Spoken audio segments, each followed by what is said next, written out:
हरे कृष्णा। आप सभी को दशाव्रत की हार्दिक शुभकामनाएं। आइए सुनते हैं दशा माता व्रत कथा। प्राचीन समय में राजा नल और दमयंती रानी सुखपूर्वक राज्य करते थे। उनके 2 पुत्र थे। उनके राज्य में प्रजा सुखी और संपन्न थी। एक दिन की बात है कि उस दिन होली दशा थी। एक ब्राह्मणी राजमहल में आई और रानी से कहा, दशा का डोरा ले लो। बीच में दासी बोली, हाँ रानी साहिबा, आज के दिन सभी सुहागिन महिलाएं दशा माता की पूजन और व्रत करती हैं और इस डोरे की पूजा करके गले में बांधती हैं, जिससे अपने घर में सुख समृद्धि आती है। अतः रानी ने ब्राह्मणी से डोरा ले लिया और विधि अनुसार पूजन करके गले में बांध दिया। कुछ दिनों के बाद राजा नल ने दमयंती के गले में डोरा बंधा हुआ देखा। राजा ने पूछा, इतने सोने के गहने पहनने के बाद भी आपने यह डोरा क्यों पहना है? रानी कुछ कहती, इसके पहले ही राजा ने डोरे को तोड़कर जमीन पर फेंक दिया।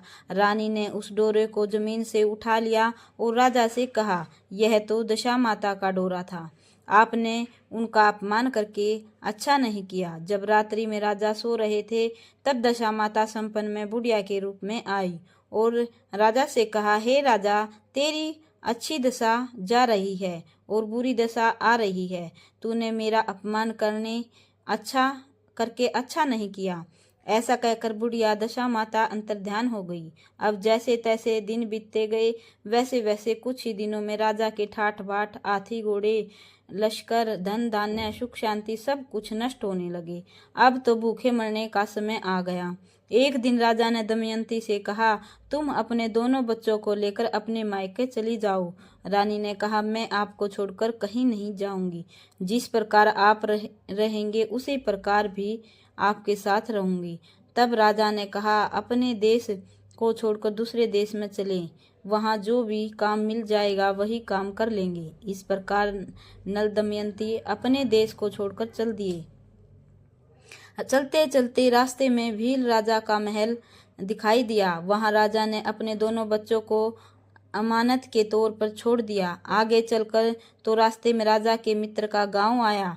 राजा ने रानी से कहा, चलो हमारे मित्र के घर चलें। मित्र के घर पहुंचने पर उनका खूब आदर सत्कार हुआ और पकवान बनाकर भोजन कराया। मित्र ने अपने शयन कक्ष में सुलाया। उसी कमरे में मोर की आकृति की खूंटी पर मित्र की पत्नी का हीरो से जड़ा कीमती हार टंगा था। मध्य रात्रि में रानी की नींद खुली तो उन्होंने देखा कि वह बेजान खूंटी हार को निगल रही है। यह देखकर रानी ने तुरंत राजा को जगाकर दिखाया और दोनों ने विचार किया कि सुबह होने पर मित्र के पूछने पर क्या जवाब देंगे। अतः यहाँ से इसी समय चले जाना चाहिए। राजा रानी दोनों रात्रि को ही वहां से चल दिए। सुबह होने पर मित्र की पत्नी ने खूंटी पर अपना हार देखा। हार वहां नहीं था। तब उसने अपने पति से कहा, तुम्हारे मित्र कैसे हैं जो मेरा हार चुराकर रात्रि में ही भाग गए हैं? मित्र ने अपनी पत्नी को समझाया कि मेरा मित्र कदापि ऐसा नहीं कर सकता। धीरज रखो, कृपया उसे चोर मत कहो। आगे चलने पर राजा नल की बहन का गांव आया। राजा ने बहन के घर खबर पहुंचाई कि तुम्हारे भाई भौजाई आए हुए हैं। खबर देने वाले से बहन ने पूछा, उनके हाल चाल कैसे हैं? वह बोला, दोनों अकेले हैं, पैदल ही आए हैं तथा वे दुखी हाल में हैं। इतनी बात सुनकर बहन थाली में कांदा रोटी रखकर भैया भाभी से मिलने आई। राजा ने तो अपने हिस्से का खा लिया, परंतु रानी ने जमीन में गाड़ दिया। चलते चलते एक नदी मिली। राजा ने नदी में से मछलियां निकालकर रानी से कहा, तुम इन मछलियों को भूनो, मैं गांव में से परोसा लेकर आता हूँ। गांव का नगर सेठ सभी लोगों को भोजन करा रहा था। राजा गांव में गया और परोसा लेकर वहां से चला तो रास्ते में चील ने झपटा मारा तो सारा भोजन नीचे गिर गया। राजा ने सोचा कि रानी विचार करेगी कि राजा तो भोजन करके आ गया और मेरे लिए कुछ भी नहीं लाया। उधर रानी मछलियां भूनने लगी तो दुर्भाग्य से सभी मछलियां जीवित होकर नदी में चली गई। रानी उदास होकर सोचने लगी कि राजा पूछेंगे और सोचेंगे कि सारी मछलियां खुद खा गई। जब राजा आए तो मन ही मन समझ गए और वहां से आगे चल दिए। चलते चलते रानी के मायके का गांव आया। राजा ने कहा, तुम अपने मायके चली जाना, वहां दासी का कोई भी काम कर लेना, मैं उसी गांव में कहीं नौकरी कर लूंगा। इस प्रकार रानी महल में दासी का काम करने लगी और राजा तेली के गहने में पर काम करने लगा। दोनों को काम करते हुए बहुत दिन हो गए। जब होली दशा का दिन आया तब सभी रानियों ने सिर धोकर स्नान किया। दासी ने भी स्नान किया। दासी ने रानियों का सिर गूथा तो राजमाता ने कहा, मैं भी तेरा सिर गूथ दूं। ऐसा कहकर राजमाता जब दासी का सिर गूथ रही थी तब उन्होंने दासी के सिर में यह देखकर राजमाता की आंखें भर गई और उनकी आंखों से आंसू की बूंदें गिरी। आंसू जब दासी की पीठ पर गिरे तो दासी ने पूछा, आप क्यों रो रही हैं? राजमाता ने कहा, तेरे जैसी मेरी भी बेटी है, जिसके सिर में भी यही था। तेरे सिर में तिल है, यह देखकर मुझे उसकी याद आ गई।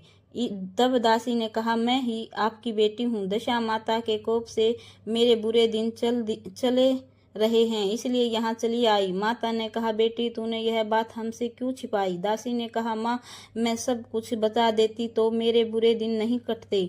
आज मैं दशा माता का व्रत करूंगी तथा उनसे गलती की समायाचना करूंगी। अब तो राजमाता ने बेटी से पूछा, हमारे जमाई राजा कहाँ हैं? बेटी बोली, वे इसी गाँव में किसी तेली के घर काम कर रहे हैं। अब गाँव में उनकी खोज कराई गई और उन्हें महल में लेकर आई। जमाई राजा को स्नान कराया, नए वस्त्र पहनाए और पकवान बनाकर अच्छे से भोजन कराया। अब दशा माता के आशीर्वाद से राजा नल और दमयंती के अच्छे दिन लौट आए। कुछ दिन वहीं बिताने के बाद अपने राज्य जाने को कहा। दमयंती के पिता ने खूब सारा धन लाव लश्कर हाथी घोड़े आदि देकर बेटी जमाई को विदा किया। रास्ते में वही जगह आई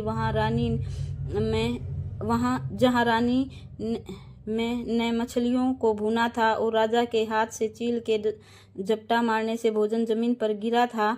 तब राजा ने कहा, तुमने सोचा होगा कि मैंने अकेले भोजन कर लिया होगा, परंतु चील ने झपटा मारकर गिरा दिया था। अब रानी ने कहा, आपने सोचा होगा कि मैंने मछलियां भूनकर अकेले ही खा ली, परंतु वे तो जीवित होकर नदी में चली गई। चलते चलते अब राजा की बहन का गांव आया। राजा ने बहन के यहाँ खबर भेजी। खबर देने वाले से पूछा कि उनके हाल चाल कैसे हैं। उसने बताया कि वे बहुत अच्छी दशा में हैं, उनके साथ हाथी घोड़े लाव लश्कर हैं। यह सुनकर राजा की बहन मोतियों की थाल सजाकर लाई। तभी दमयंती ने धरती माता से प्रार्थना की और कहा, माँ आज मेरी अमानत मुझे वापस दे दो। यह कहकर उस जगह को खोदा जहाँ कांदा रोटी गाड़ दिया था। खोदने पर रोटी तो सोने की और कांदा चांदी का हो गया। ये दोनों चीजें बहन की थाली में डाल दी और आगे चलने की तैयारी करने लगी।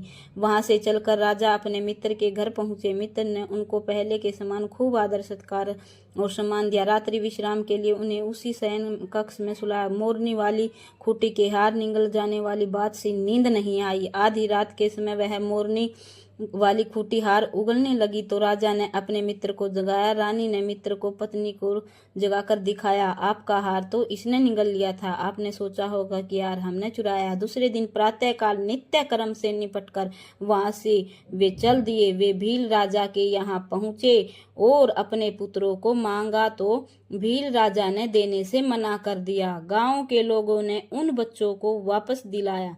नल दमयंती अपने बच्चों को लेकर अपनी राजधानी के निकट पहुंचे तो नगरवासियों ने लाव लश्कर के साथ उन्हें आते हुए देखा। तभी से बहुत प्रसन्न होकर उनका स्वागत किया तथा गाजे बाजे के साथ उन्हें महल पहुंचाया। राजा का पहले जैसा ठाट बाट हो गया। राजा नल दमयंती पर दशा माता ने अपने पहले की तरह पहले कोप किया, ऐसी किसी पर मत करना।